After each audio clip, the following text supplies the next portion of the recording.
নমস্কাৰ বন্ধু বান্ধৱীসকল, আপোনালোকৰ বাবে বহুতে ভাল খবৰ আহিল।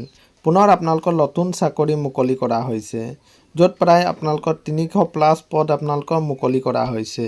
আৰু এই পদমৰ মাহিলী দৰমহাও যথেষ্ট ভাল। আপোনালোকৰ 30,000ৰ পৰা আপোনালোকৰ মাহিলী দৰমহা দিয়া হ'ব। আৰু আপোনালোকে এইসমূহ পদৰ বাবে অনলাইন যোগে আবেদন কৰিব পাৰিব। আপোনালোকৰ কি পদ মুকলি কৰা হৈছে, কিদৰে আপোনালোকে আবেদন কৰিব আৰু কিমান বয়সলৈকে আপোনালোকে আবেদন কৰিব পাৰিব, সবিশেষ জানিবৰ কাৰণে আমাৰ এই ভিডিঅ'টো মাথো আপোনালোকে শেষলৈকে চাই থাকিব। বলক ভিডিঅ'টো আৰম্ভ কৰোঁ।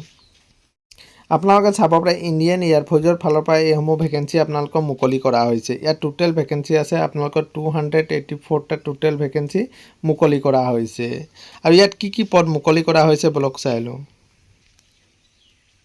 আপোনালোকে চাব পাৰে প্ৰথমটো আছে ফ্লাইং ব্ৰাঞ্চৰ কাৰণে আপোনালোকে টোটেল 3টা ভেকেঞ্চি মুকলি কৰা হৈছে। আৰু গ্ৰাউণ্ড ডিউটি টেকনিকেলৰ কাৰণে আছে 156টা। আৰু আপোনালোকৰ গ্ৰাউণ্ড ডিউটি নন টেকনিকেলৰ কাৰণে আছে 125টা ভেকেঞ্চি আপোনালোকৰ মুকলি কৰা হৈছে। আৰু বয়সৰ সময়সীমা বিচৰা হৈছে ফ্লাইং ব্ৰাঞ্চৰ কাৰণে আপোনালোকে 20ৰ পৰা 24 বছৰলৈকে আপোনালোকে আবেদন কৰিব পাৰিব। আৰু গ্ৰাউণ্ড ডিউটি আপোনালোকে টেকনিকেল আৰু নন টেকনিকেলৰ কাৰণে আপোনালোকে 20ৰ পৰা আপোনালোকে 26 বছৰলৈকে আপোনালোকে আবেদন কৰিব পাৰিব। আৰু আপোনালোকে এডুকেশ্যন কোৱালিফিকেশ্যন বিচৰা হৈছে আপোনালোকে চাব পাৰে।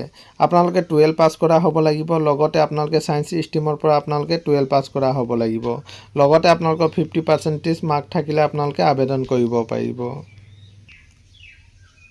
আৰু এই পদমৰ বাবে আপোনালোকে অনলাইন যোগে আবেদন কৰিব লাগিব। আপোনালোকে ইণ্ডিয়ান এয়াৰফ'ৰ্চৰ অফিচিয়েল ৱেবছাইটত গৈ আপোনালোকে অনলাইন যোগে আবেদন কৰিব পাৰিব।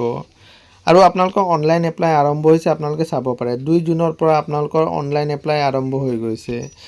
আৰু লাষ্ট ডেট ৰখা হৈছে আপোনালোকে 1 জুলাইলৈকে আপোনালোকে এই পদমৰ বাবে অনলাইন যোগে আবেদন কৰিব পাৰিব।